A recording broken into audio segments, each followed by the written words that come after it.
Alrighty, hello everybody. Welcome back to the seminar room at Texas Pinball Festival 2024. This is the 20th anniversary, and we're all glad that y'all are joining with us this weekend.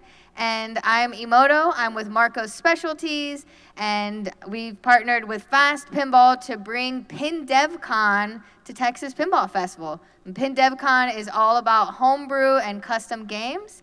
And I have an awesome group of individuals that brought their games over here for y'all to play. So make sure you play all of them down over there by the Marco booth. And here's Aaron Davis from Fast Pinball. And so take it away, Aaron. Right on. Thank you so much for coming out and sitting in here and listening to us talk. We're just going to kind of run through and introduce some people, talk about projects, and just kind of recreate the experience of what you may see as you walk by the homebrew area of a whole bunch of us just goofing off, working on things, taking things apart, running some test code. Like, the homebrew scene is just all of us working on and making some cool stuff. So, yeah, I think we just kind of start into this. Are you going to give me a new slide? All right. So, first off, we have Sean Irby here, who has his 8-Ball Beyond game. And so, you may have seen the game initially at the the expo last year, and won some kind of award, right? Yeah, it's the best homebrew award there. Very cool, and it was really cool to see like this game show up because it had it's our package, it's full dress. I mean, it's a beautiful game, and I think that it's another example of like where not only the homebrew stuff gets started as like a fun idea, but then seeing some of the unique things that Sean did in that game. You want to talk about like some of the interesting form factors and stuff like that you put together to make this game like really unique? Yeah, and I think a lot of that stuff came together maybe like deeper, yes, I think some of the interesting features that you see in the game in that picture, those kind of came into play maybe deeper into the build after I had like my whitewood into the cabinet, because I realized I had so much space to fill up in the back part of the game. I was like, man, I really need to make more out of this. So, I mean, added that 8-ball that feeds the ball into the tube there. And originally that tube was just clear, but after thinking about it enough, I realized that I could sand the tube and put a light strip under it and diffuse that nice light nicely so that it looks like a solid beam of light. And yeah, the rack display in the back was, I mean, me mainly thinking about a way I could fill up that space, and so I made that toy that has a LED strip running around the outside into a cast resin piece that's also diffused so that it disperses the light nicely, and yeah, the spinning moon on the right. And these really cool targets. Oh yeah, the ball targets. This game is inspired by all the 8-ball games of the past, and I would have loved to have a drop target bank there, like in 8-Ball Deluxe, but I just didn't have the room, so I was like, how can I make these targets more exciting than just typical stand-up targets? So I decided I needed to make these clear, light-up ball targets, and so I just figured out a way to make these cast resin targets that I could attach to normal stand-up targets, and I think it's cool how you're talking about like, the idea you had for the game and then getting it started and finding out that you got space to fill. I mean, everybody's got like different challenges when you're making a game. Sometimes it's like trying to make shots make sense, get a layout to be fun, but sometimes it's like just creating that vision that you have in your mind for what 8-Ball Beyond would be, and actually get that on the playfield. And you walk up to the game and it's just full. It's not just like a bunch of blinking lights, it's stuff lit up in creative ways. And I think, Sean, you did a really great job. Oh, thank you. Good.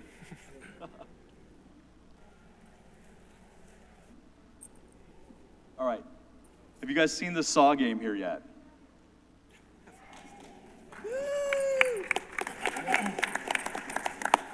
So if you haven't seen it, you might have heard it. That topper on there is like a startling effect. Like it's got a compressed air tank that like slams that thing closed.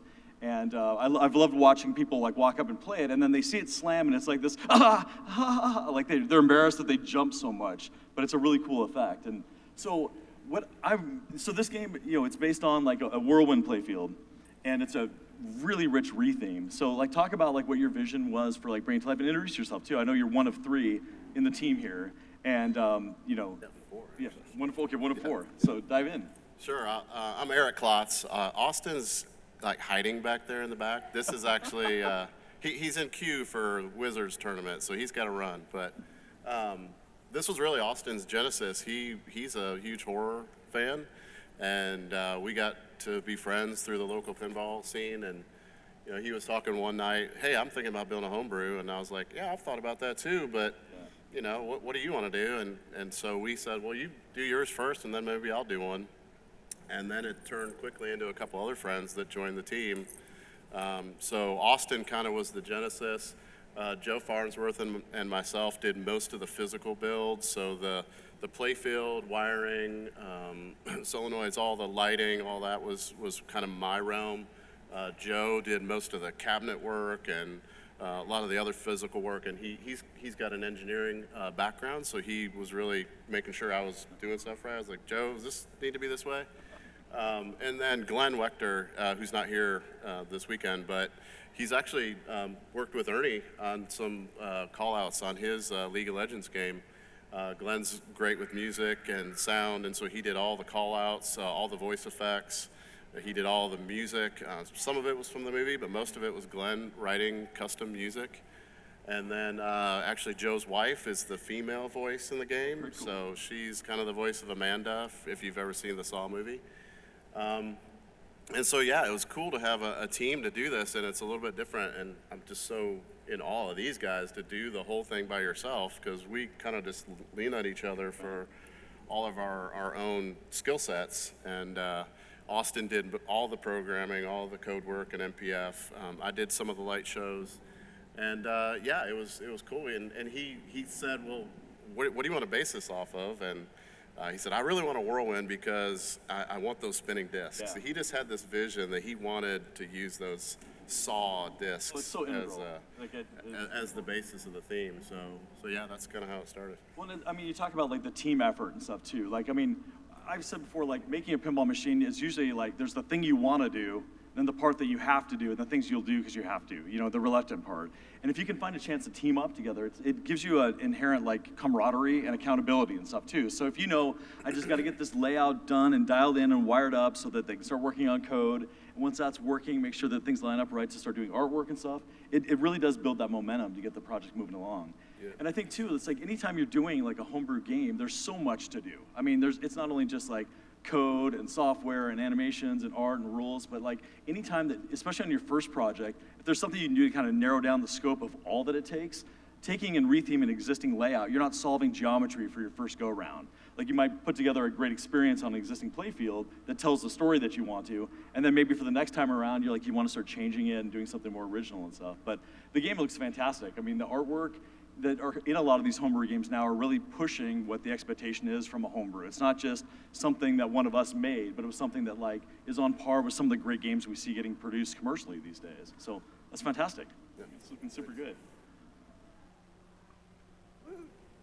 Friday the 13th.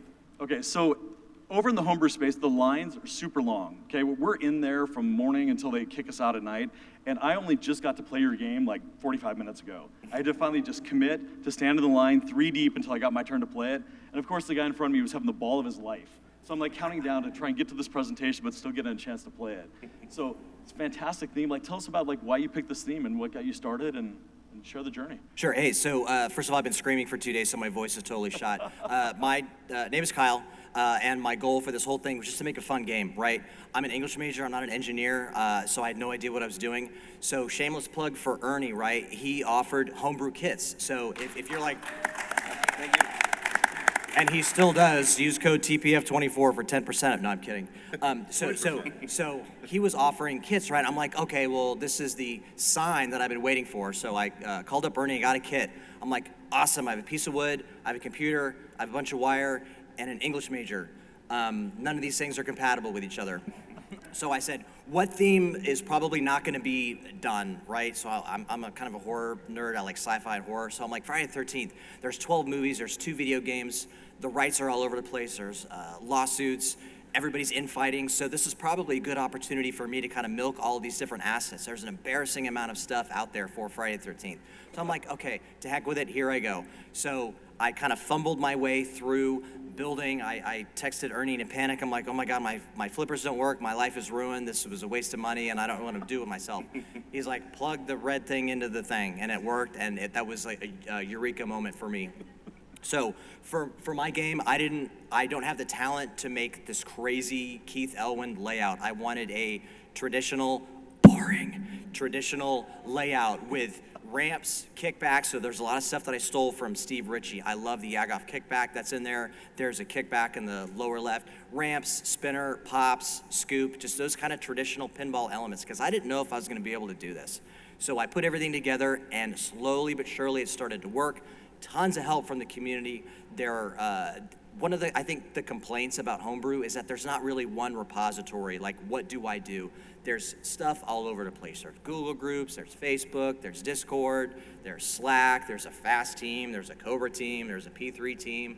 It can be a little overwhelming, but the good news is that you're surrounded by awesome people who are willing to help you if you're willing to help yourself, and I think I was ready to do that. So I took a lot of this on by myself, probably foolishly. I am not an artist, so I did outsource the art. I was able to get my 4th and final playfield about 3 weeks ago, and I said, there's no way I'm gonna do another playfield swap in time for Texas. But everybody was like, do it. So I did. It took me about 8 days. I did my 4th and final playfield swap. I have never taken this game outside of my basement until Texas. I dumped it off here on Thursday. I'm like, please God, don't catch on fire. Please work, please plug in. It's been going really well so far. I've had such a great time, and to see everybody playing the game, and it's very surreal for me to have a game here. To see everybody enjoy it is such a moment for me, so it's super awesome. So I thank everybody for just taking a look at Homebrew in general. Thanks for playing my game. Please play these other guys' games, and if you have any questions, we're always happy to kind of talk about it, so I appreciate it. Oh, yeah. And so we talk about, like, getting a game to a show. It's like you've got shows coming up, you're getting a play field, like, last minute, like that incentive to, like, put the cherry on top for all the work that you've done, bring it to the play field and then bring it here. Like, a lot of people have a lot of anxiety over, like, I don't want to bring my game to a show until it's, like, perfect, And we usually encourage people to find that good point, to get it in and get in front of people, get feedback and stuff. And again, like, if the concern is, like, what if it catches on fire is a problem, we're all here to, like, dive in and solve the problem. Like, rip wire out of one game to put it into another to keep it running. So just getting it to the game or just getting it to the show is, like, that incentive to keep a project moving along, So it looks fantastic. I mean, like, I was looking at the game, too, like, so, like, wire forms and all that kind of stuff. You did all of these pieces. So I did the wire forms on my kitchen counter while my wife was looking at me with this strange first of all, she deserves a Medal of Honor. She's been looking at Jason for a year and a half in my basement right next to her remote working station. So she's been phenomenal. All the different things I kind of pieced together and put together. So what I like about the game, my intent was to make a fun game, right? So I kind of wanted a mix between Terminator and Iron Man from like a flow and difficulty level. I coded it super deep. There's 23 modes, 4 multi-balls. I got 6 of the original actors from Friday the 13th to provide custom callouts for the game. My goal was to make something that I was gonna have and kind of keep forever. I didn't want it to look like a homebrew, and I don't mean that pejoratively. Homebrew has come such a long way in the past couple of years just because of the support network, guys like Ernie, guys from FAST who are able to provide a lot of that support. And it's so great that FAST is now part of a commercial product. So Homebrew 5 years ago is not what it is today, just with the amount of support. But there are times when you're gonna have to get your hands dirty. You're gonna have to be making wire forms in your kitchen. You're gonna be cussing up a storm when the mech doesn't work the way you want to, or you do something stupid and you fry your board. So that stuff is gonna happen. But the 2 big things that you need for any homebrew, from my opinion, the second most important thing is passion. The first thing that you need is you have to be a problem solver. Yeah. Everything you do in homebrew, there's a problem. With the woodwork, with the art, rules, there's gonna be a problem. You have to be willing to work past that, and the fuel behind working through a problem is passion. Like, if I didn't love Jason, I wouldn't be doing it. If these guys didn't love Saw, they wouldn't be doing it. So, I had a great time building it. You brought up another good point. Like, one of those interesting milestones, not only just getting things to show, but like we all have like spousal and significant other and child's, kids that have been supportive and are patient with us as we're noodling around on this a long time. And I always thought it was an interesting milestone to get to when you've got your game to a point when you can invite the others that may not have been working on it with you to experience it. Come try this game, come play this, And I think that's something that, you don't really notice how much time you're spending until you see some of the joy of the people that said, okay, you actually have been noodling around endlessly, and what you made is actually really great. So it's a great chance to share that kind of stuff. So, cool. All right. Okay, so this game is down at the end of the row here. You'll see that there's joysticks plugged into it. There's all sorts of crazy stuff going on, talking about trying to push and bring new innovation, new experiences to the game. So I'm gonna let you talk about it because you get so excited, I just stand there like a deer in the headlights and listen. So dive in and tell us about what you're doing with your Mech Warrior game. All right. So first of all, I was thinking and how I can do a pinball machine differently and kind of go out a little of the box. And I built this machine around 2022, but I have planning because I work by myself. I did everything by myself from scratch. So I had to plan ahead, everything organized so I can make my goal. And I started looking, it's a big community, a lot of stuff you can find on the internet, very good stuff, good people. But every time that I get on my ideas and bring it to the table, every software, every company, all that, I found a big walls. I found a big walls for what I want to do. So I had to start looking at other ways and finding other ways. He basically covered a lot of stuff of what we do as homebrews. And so I figured out a way to use Arduinos and Unreal Engine, which is one of the biggest software for making video games and movies and all that, and kind of merge Arduino with that with a plugin. And people, if you know Arduino, they are very slow. So I had to come out with a way to find an easy way to code. And I figured out, and that's something that I think I figured out and nobody even figured out before in 2018, that a serial communication, I use it as a language instead using the C#+. And I make it to run so fast, and I did some experiment with a cardboard to make sure it's work. And when I figured all that out, I say, you know what, this can make it. So Unreal Engine gave me the potential to do whatever I want in video games and controlling and all that. So when I get that, I figure out that I can evolve pinball. I figure out that, oh wait, this can make pinball evolution because it's gonna go all different path. Now, this machine is a scratching a face of what pinball evolution will be. And it's basically merging truly video game with pinball experience. So that's why on this machine, you can play two players at the same time. You can use Xbox controller to do a real co-op game. And it was a little scratch of the surface water, the potential of what I'm doing, what I figured out to do. And basically the main concept that I want to do is play 4 people at the same time, pinball. And the reason behind that is because when I bought my first pinball machine, it was a Mandalorian one, 2021, and I wasn't very good at it. I was like, okay, this is something that you had to start practicing. People know here. So, and my wife and I was playing, and when you drain fast, yeah, you have fun, you swap, that's no problem. But when you start getting good at it, you start getting time playing pinball. So my wife gets tired of waiting on me and say, okay, just play yourself because he's boring, he's waiting on you. I had to kind of wait on you. And they hit me out to do all that idea. Say, why we have like $10,000, $8,000 pinball machine and just play one person at the same time? What is that? So I was like, open that idea, and I started figuring out a way to play two person at the same time. And now I'm kind of working for next year to see if I can make it my own team and everything play 4 people at the same time in a pinball machine. That's the big goal. And I think it's a what is that desire to like do on a pinball landscape, you know? And I mean when we first met and you were like, it's Unreal and Unreal and Arduino. I'm Yes. like, what? Yes. That divide is so gigantic. Yes.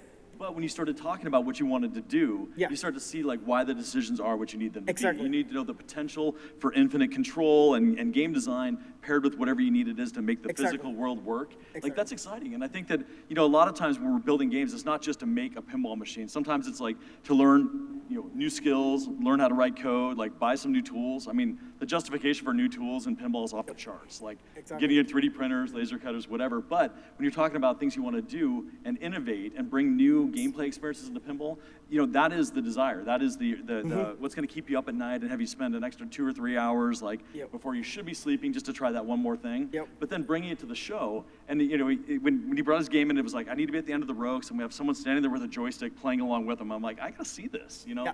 So it's really cool. That's another idea of like, you've got something in your mind, but then you want to bring it to a show and say, this idea that's running around in my head, do you think people think it's cool? And get people to actually start experiencing it. You get a lot of feedback. Yep. We were joking about how, like, you know, the way that the homebrew space is laid out, it's like there's another booth kind of across the way, and I think we're going to pass the hat next year and buy out the neighboring booth so we can set some couches up so we can sit there and watch people having the experience playing the games. Because you see when they turn away and they're frustrated or when they're smiling and enjoying it, and that's the kind of thing that, like, you know, we're all kind of crowded around in this narrow hallway over there, but just seeing and experiencing this stuff is fantastic. So, Yep.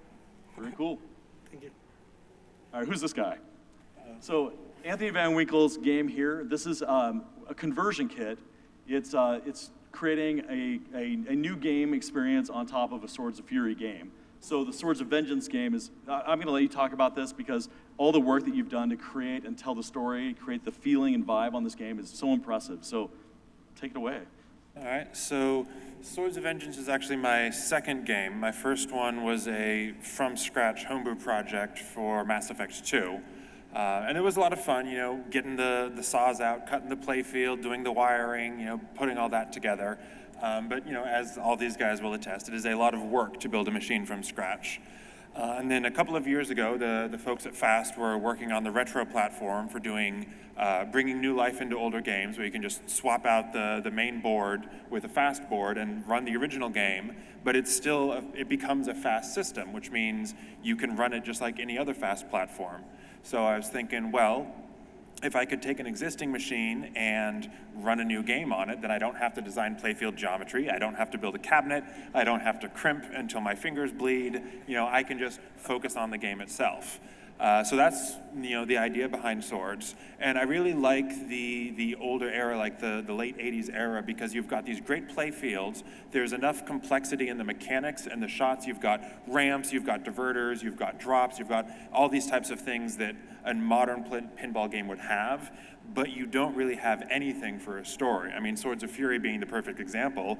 What is a Lion Man? Why is a Lion Man? Nobody knows. What is happening? You have this ridiculous artwork, these great characters, this fantasy world with no explanation whatsoever. So it's like, well, that's an opportunity. That is a canvas. You say, if we take everything that we see on the artwork to be true, what is the story behind that? And can we create a story that follows that into a modern game that has modes, you know, quests, unlockables, an end game, all these sorts of things that is still true to the original artwork. So when you're playing it on the original game, it feels cohesive. You know, you need to find an artist who can draw in the style of the existing artwork. You need to have a story that fits all the things that you see, but then you have unlimited potential to create a game and to create an experience with, you know, not having to build a bunch of stuff. So that's this project. And I think that, like, you know, with the retro platform, what we're trying to do is like get more people into building and making pinball. But a lot of people are interested in, like, you know, what pinball is all about, but are not starting their pinball journey with cutting wood and bending metal. You know, the idea of being able to plug a board into a game you probably already have and start writing rules on it is a chance for you to go, you know, I have some ideas, I have some visions for things, but I need to learn some software. But the idea of taking on a pinball journey without having to do everything all at once, it's just another good way to get in and get started. In fact, like we had the chance to do a presentation up at DigiPen like a couple weeks ago, and this is it's a school up in Redmond area where it's teaching kids how to make games. You know, not just kids. I mean, adults are there and stuff too. But it was interesting because it was a talk about like taking, you know, most of the focus is on video games and game design and stuff like that from that area. But when you get into physical gaming, it's like the pinball machine is not only like basically the joystick, the input device for the game, but also the immediate feedback coming out of that. So it was really cool to see like the people in the audience, not only the students, but professors were slipping in to drop in because they heard someone was talking about pinball. And it was really cool to kind of open eyes to say that like, you know, the idea of creating a good, fun game experience on a whole new canvas, a whole new form factor was really appealing. And so actually like there was some interest and stuff like that on us bringing a pinball machine in there that we can hang a USB cable out that people can walk in and hook their laptop up to, maybe have some starter code and just start to see what a physical game experience looks like when you start stitching that together with your own original code. So the retro stuff is super cool, and like Anthony's game design is like off the charts. Well, and that's, I mean, even Mass Effect started out as it was going to be a Game of Thrones retheme project. Because I really like the Game of Thrones layout, the Pro, not the with the extra playfield, just the basic Pro, because it's very simple, it's very plain. And it was, I bought a Game of Thrones machine specifically to strip down and build into Mass Effect. Then I met Aaron and he told me about Fast. I'm like, okay, I'll build it from scratch. But at the time, somebody on the MPF project, which is the framework for writing games, had actually reversed engineered the Stern Spike code. So when I bought that Game of Thrones machine, I was actually writing Mass Effect and playing it on Game of Thrones, on a Stern Game of Thrones out of the box. So I was able to write and debug and have the entire game working before I started building. That way, if something was wrong, I knew it wasn't the code because I can play it on this machine and it works just fine. So like separating out, trying to work on and debug the software side from, oh, is my wire loose, or oh, did I hook this up wrong, you know, is another way to sort of lower the barrier of entry. So people who are, you know, not as comfortable diving in with one side or the other, you know, you can still get started and get comfortable with it before you know, start building your own playfield. I mean, there's so much depth, it's not even just the physical game. But I mean, any chance you get in and get started like Anthony did even before, you know, we had the retro stuff in place, like just getting in and making a world come to life on pinball is like super satisfying. Okay, Ernie. So I wanted to put a quick little story about like how we initially met. So I woke up one morning and I'm like looking on my phone, I'm still in bed, and I see like Ernie wants to start making kits to get people up and running and making a homebrew game faster. Now, that's something that like I'd wanted to do for a long time, and it always got down into like, God, that's a lot of work. I mean, just supporting people and getting projects started is a big deal. So I can't remember, we reached out, we were talking on the phone like the same day, just being like, Yep. I gotta meet you. If you think this is a fun, interesting part of a project, like we gotta talk. So talk about like, not only just the projects that you're working on, but like all the people that you're helping to kickstart and getting their games rolling. Yep. So to start off, I suck at pinball. I've said this before. Me too. But I have had a ton of hobbies that, you know, I get into, I like, and then I move on to something. Pinball was something that you have an outlet with almost everything, whether it's mechanical, electrical, coding. I mean, there's art, there's everything. So it's something that continuously I can challenge myself and mess up and continue to challenge myself to learn, to get better, that I think keeps drawing me back in, and I think will for a long time. I think the title of this seminar is Making Pinball, Making Friends. And I think that is one of the major things that I love about it, because as I've come to shows and built and talked to people, I've made people that I consider like really good friends that I know that I can reach out to, you know, non-pinball related, and talk and this. To really good community, as long as you stay off of pin side. There's a bunch of groups. The kits came about because when I started, there was, you know, controllers, but there wasn't really a good starting point. There wasn't really a good starting point for playfields. There wasn't a good starting point for, there's a couple cabinets, but there just wasn't a lot of good starting points for that. So I found somebody local to me that could do the CNC work. We worked together and got pretty good at the playfield cutting. And once I got that, and got far enough along with my game to where I felt confident enough that I could help somebody start, because that I think that's the biggest thing. I think Kyle said it earlier, is, you know, sometimes you just need a kickstart to get started building something, and then you can kind of go from there. That was what I wanted to do, was to give people something that they could say, okay, I have everything I need for a flipping white wood, and where do I go from there? And then there's communities that kind of help push. There's things that you can outsource. from people, whether it's art, I mean, there's coding. I mean, you can find outsourcing from pretty much anywhere on every topic that you don't want to do. I suggest trying to do all of it yourself and learning at least so that if something messes up, you can fix it. But yeah, I'm. So talk about the Beavis and Butthead game, okay? Yeah, so Beavis and Butthead is my second game. League of Legends was my first game. That was here last year. League of Legends took me about a year, maybe a little bit under, a little bit over. It still needs a little bit of coding, but I'm pretty good and set on the layout and the code with that. And then Beavis and Butthead started off and it was gonna be the Goonies. Well, then there was a rumor that Spooky was gonna do Goonies, and I was like, I don't wanna do something that somebody else is doing. So I was like, what can I do that I'm gonna have an extreme amount of fun with? League of Legends was more serious. It was based on a video game. I finally came across Beavis and Butthead, and I'm like, it just kind of was like, that's gonna be it, because I can do so many just really dumb, fun things on that I've had fun just hitting a target and making the sounds go. I mean, building it in my basement and having a track mode on, and there's videos that play, I get laughing while I'm sitting there listening to it. But yeah, I think to go along with that, the theme is super important on what you're gonna do. Make sure it's a passion project almost, that it's something you wanna do. Don't do it because you think everybody's gonna like it. Do it because you like it. Even if it's the dumbest theme in the world. As long as you love it, that's all that matters. To go back to your question, because I kind of got off topic, ADHD, but we'll get there. Yeah. We're just hanging out. It took me about 2 months to build Beavis and Butthead. Insane. But I used all my code from League of Legends and then just changed and modified some. The playfield design I had done in Illustrator and kind of already had a design. I've modified it and adjusted it some. But yeah.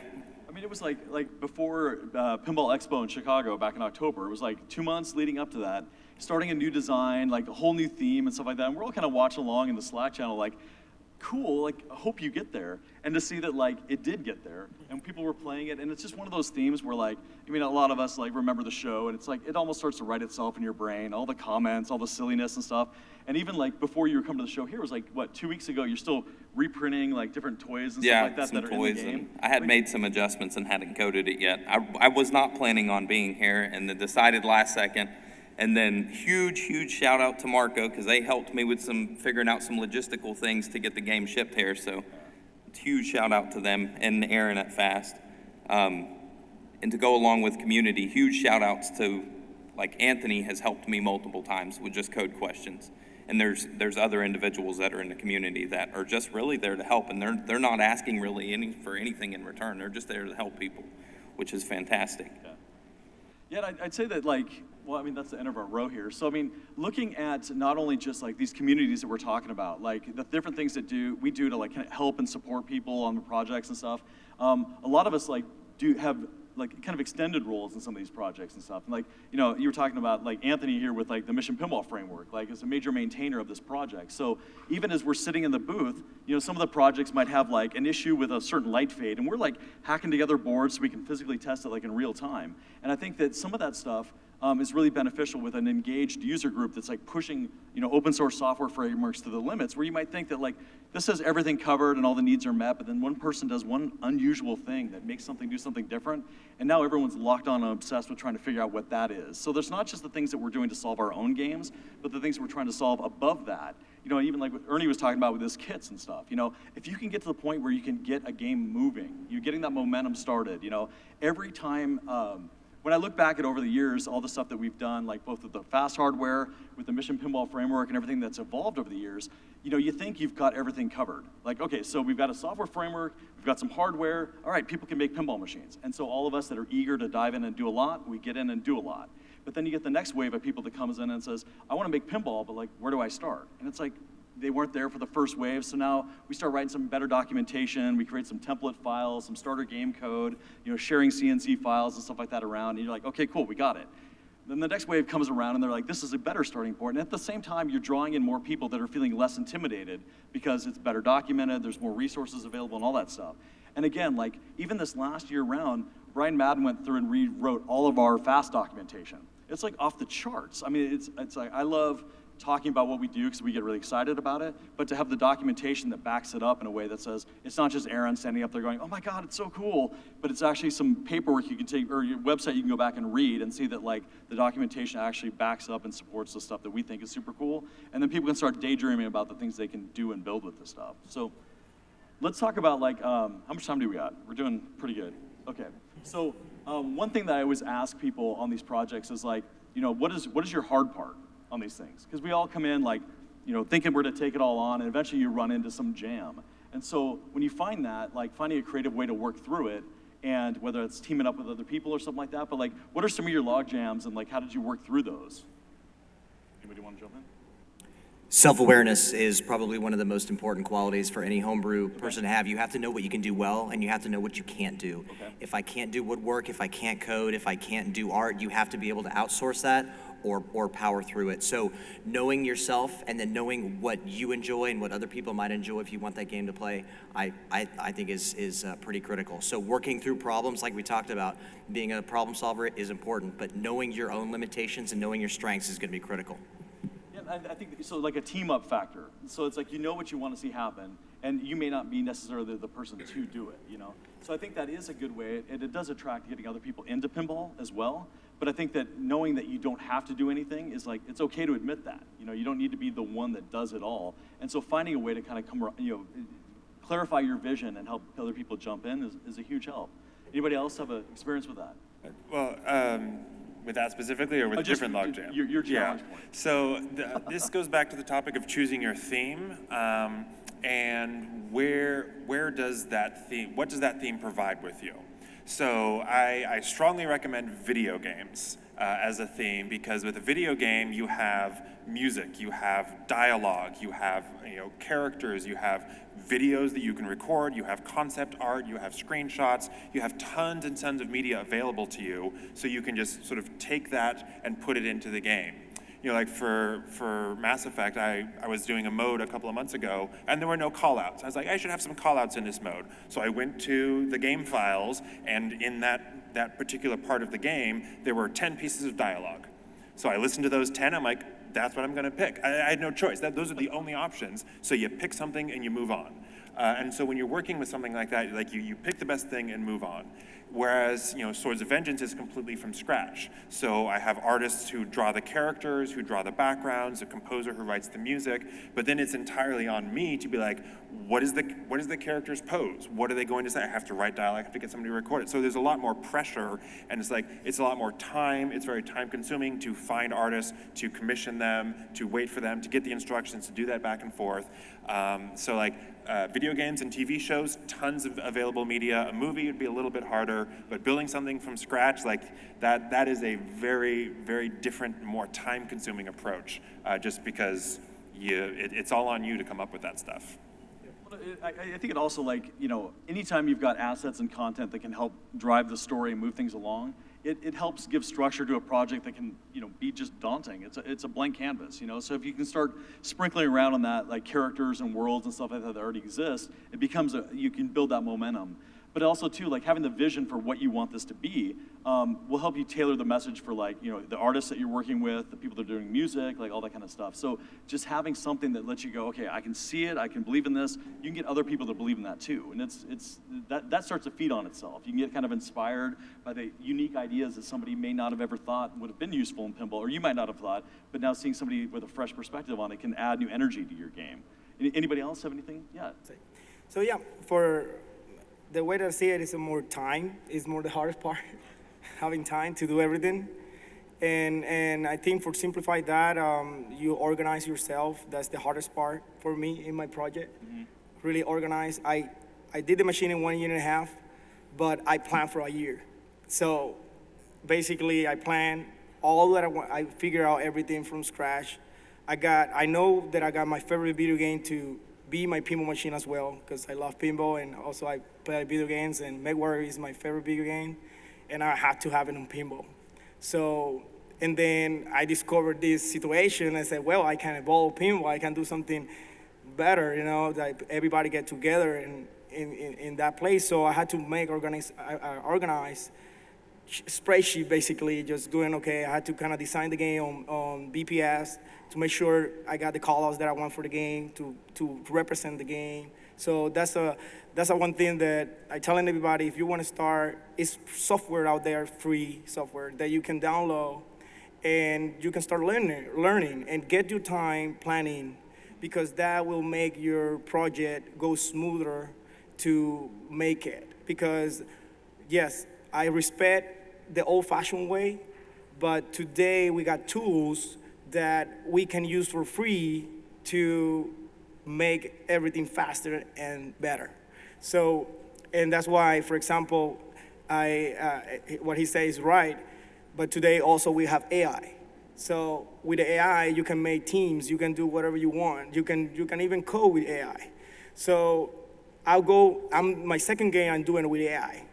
So this is the only person that's doing this game. So I had to get something that helped me out to simplify everything. And that's something that I want to throw out here so people can start looking on it and make whatever you want and which, but use the tools and make an organization, get time to organize. Don't desperate yourself and organize. And then when you got all that on the table, you build it. And that's the way that I did. I built it in 4 months and a half, get it to TPF right there in the end last year. So, yeah. And AI is like a topic that keeps coming up in everything we hear about right now. So the idea of being able to use pinball as a reason to like learn how AI can be a good tool, not only for content generation, like, optimizing your coding process and things like that. There's a lot of power there. Mm-hmm. So that's very cool. Okay, so here's one I got for like everybody here, and everybody has to comment on this one. So we've all been here down in the show, standing back, watching people play games. So what is something that one of you have noticed with your own game, maybe something that happened you never expected, or something that people are enjoying more than you expected? Like, talk about something in your game that you're witnessing, actual players that know nothing about your process. They may not even know it's a homebrew game. And so being able to sit back and watch people play, like, let's talk about like what this experience has been like for you guys as the creators of these games. Want to go first? Yeah, so it wasn't at this show, but it was the first show that I brought it to. The first show that I brought 8-Ball Beyond to, it was set up a little bit floaty, and a player thought that was on purpose to like simulate like zero gravity in space. so yeah. Lots of people like can interpret your games. Like they saw your vision. They saw it. In ways you wouldn't expect. That's very cool. You got something like that? Yeah, sure. I mean, I think bringing it to a show, like we finished it 3 weeks ago. So bringing it here and seeing people play for the first time, like you said, Kyle, is super rewarding.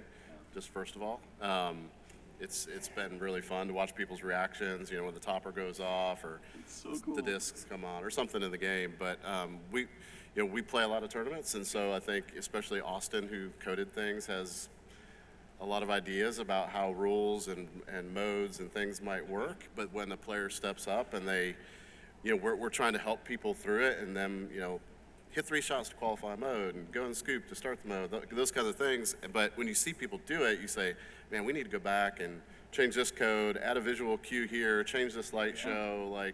So we're planning on bringing it to Expo, and so you'll see a lot of new things. We've learned a lot from this show that we're going to go back and improve on. Yeah, the feedback thing, I've heard a lot of people talk about that, is to be like, they're playing it, but they don't notice this. Yeah. Or if we told them that they progressed this far, they might take the advantage of this riskier shot or something. So that's a really good one. Okay, what about you? So it's funny, right? You guys have probably all experienced this. Do you talk to a person who's playing a game, or you kind of let them do their thing, right? So the desire is somebody's playing your game, you want to go, oh my God, okay, you should do this and do that.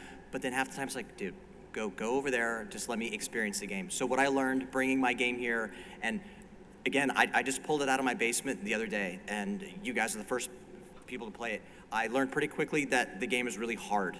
And if I do this again, I'm probably gonna dial back some of the settings a little bit to open up the game so people can experience stuff. I've got motors, I've got pop-ups, I got all this stuff, and not a lot of people saw that because the game is kind of an ass kicker. So I will definitely, I took a lot of great cues, I had a lot of great feedback, but it's important also to get your elevator pitch down. So if somebody walks up to your game and goes, okay, what do I do? I'm an English major, right? So narrative is important to me. You are Jason. The goal is to fight Freddy. You fight Freddy by doing this, this, and this, go. And that's it. It took 5 seconds. So now the person knows who they are as a character, what they're trying to do, and then how they get there. But if your game is just to, hey, you're experiencing this world and go have fun, that's okay too. So for me, it's been experiencing a lot of that feedback and then kind of standing back and watching the experience. It's super surreal, but it's also really cool. I think that's really cool, like to show like what is the player actually doing. Because, you know, again, if you know your role in the game as the player, then the call-outs and the directions, stuff like that, may make more sense and stuff like that. So I think that's really interesting. Okay, what did you learn? What did you see? So mine was when I came to TPS last year. I get a lot of feedback, like people started loving playing 2-player at the same time, and they asking how you did it and all that. And it motivated me to open a YouTube channel to kind of show the different way how you can do homebrew and with Unreal Engine, Arduinos, and I call it Beyond Pinball. So, and also, so basically I didn't expect that feedback to the people getting so excited to play. Yeah. And also that I was expecting that most people on this hobby, they just used to the same machines, styles, yeah. And obviously call-outs, multipliers, and all that. So, and my machine is video games, so it's based on video games. So you are a mech, and you're inside the mech. You got damaged when you when you lose a ball. You don't lose the game. You just get a damage. Yeah. So people don't get it right away because they used to play traditional games. So what I did was, that's why I came this year a little more stronger in coding because I got more time. So I put like 80% more of code on the machine, and I did 3 different type of console. So because I got the ability to do whatever in Unreal Engine, right. I made 3 different type of consoles. So I got now MechWarrior console, which is called a home edition. I put a traditional edition and an arcade edition. So now I bring it here on the TPF, and I put traditional edition. So when you press start, you just play entire locking balls and do all the traditional shots, so people kind of understand it right away what is going on. Well, I think it's cool. I mean, to be able to see that like people are interested in what you're making, but that there's so much you want to share that you can't even do it at a show or even in a conversation. Exactly. So the idea of like sharing the content and stuff like that, you know, in a YouTube channel and stuff like that, it's going to make people fans of what you're building, and they're going to be that much more interested in spending more time on it the next time they can see it. So, okay, Anthony, tell us a story. Yeah, I mean, similar thing, setting up what I call the expo mode. Or arcade mode for a game. Typically, you know, start with a couple of things pre-lit. If there's something that needs to be done a certain number of times to unlock, you know, like juice that up a couple of times so that people can see more of the game. You know, they're only going to get 1 or 2 plays. They're not going to get good at it. They're not going to learn the rules. So ways to like make it so people can experience more of what there is to offer instead of just the same unlock. But the one specific thing that I fixed that was driving me crazy is that some people, especially kids, come up and just mash that start button. And then all of a sudden they're in a 4-player game, they play 3 balls, and then they wander off. It's like, okay, so do I just plunge the ball a bunch? Do I restart the machine? You know, it's no fun. So I added accidental multiplayer protection as a setting option. And so when it's on, when you push the start button a second time, it's like, please hold the start button to enable multiplayer. So then you can still do a multiplayer, but you know, if somebody just pushes the button a bunch of times, you're not going to end up with a straggled game. So that's a pro tip. So you can spend the time with the people that just played the game talking about their game experience, not like clearing out the previous 4-player game for the next guy lined up. Yeah. So that's awesome. All right, Ernie, what do you got? I think I kind of already learned this at Expo when I brought Beavis and Butthead there, and it just firmed it up here. But I need more narration on the playfield, so some more text that just tells players what to do and where to go and kind of what to shoot. I have blinking lights, and I have a screen in the playfield, and there's text that pops up. But because the scoring is on the screen as well, it's only for 5 seconds. Not everybody's looking at it long enough, so I need a little bit more direction on what shots to take. So like a user experience kind of thing. Like, are they getting the cues? Are they reading the information? Are they taking advantage of what's actually being said? Like, that's awesome. Yeah. Okay, so we're gonna be like hanging out at the Homebrew space all weekend, but, oh yeah. I had a question. Oh, hey guys.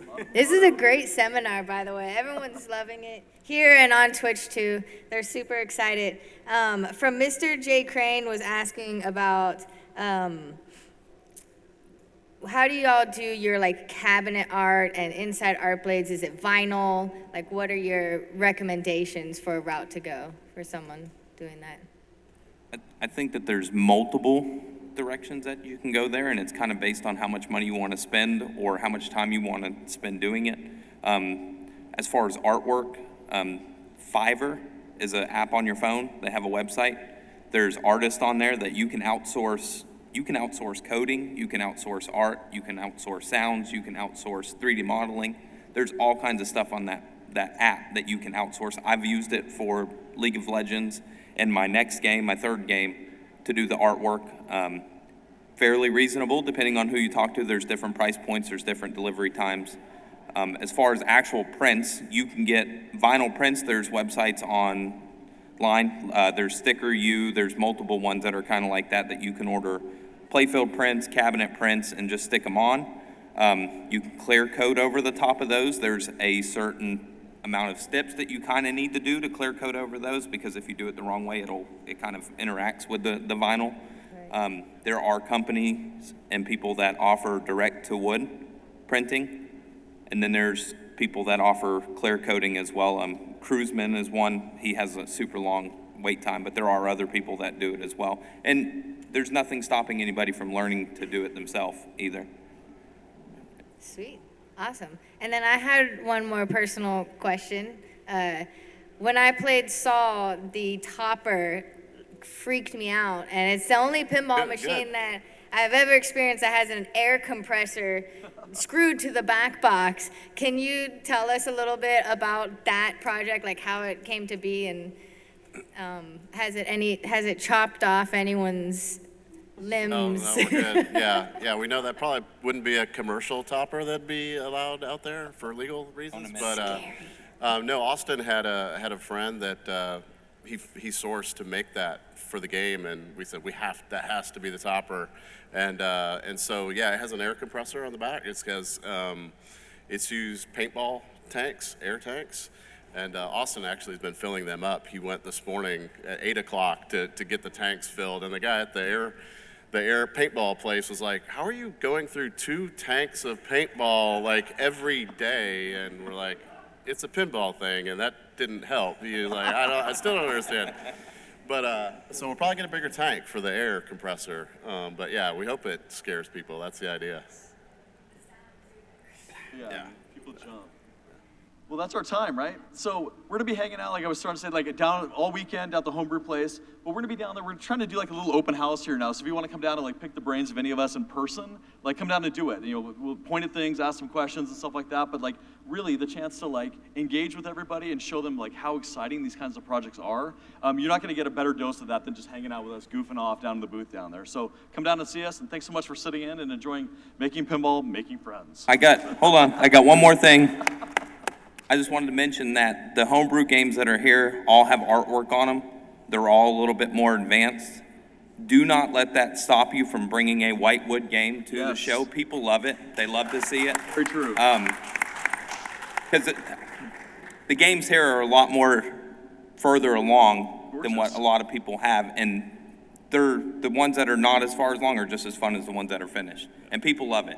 And I was I was getting very discouraged a year and a half into Mass Effect, and I went to Chicago, and somebody had a game there that was a piece of plywood with duct tape and Sharpie on it, and it was so much fun to play that I was completely reinvigorated, thinking, I can do this. If this is fun, I can make something fun. So yes, bring whatever state it's in, bring it to a show.